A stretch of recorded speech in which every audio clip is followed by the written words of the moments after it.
c'est forcément une bonne piste. Il faut la politique de la ville pour les habitants de nos quartiers doit toucher toutes les problématiques, le logement, l'emploi, les transports, la sécurité et évidemment tout ce qui contribue à créer de l'emploi, à faire que les habitants de nos quartiers soient enfin éligibles à l'emploi. Dans nos villes, lorsqu'il y a une crise, nos habitants sont les premiers à en pâtir et lorsqu'il y a une reprise économique, sont les derniers à en profiter. Donc donner aux habitants de nos quartiers à travers les emplois francs une forme de plus-value et faire qu'ils accèdent plus facilement à l'emploi, c'est forcément une piste.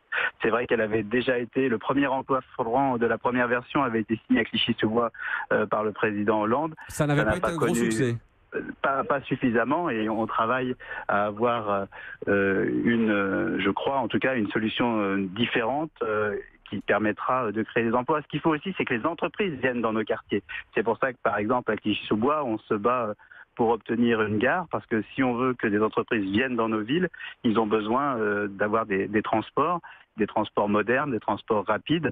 Donc il faut que les habitants de nos quartiers soient employables, il faut aussi les former pour ça, parce que il faut avoir un vrai métier, un métier qui peut durer une partie importante de sa vie, et c'est aussi ce qui comptera, c'est quel type d'emplois seront ouverts à travers les emplois francs.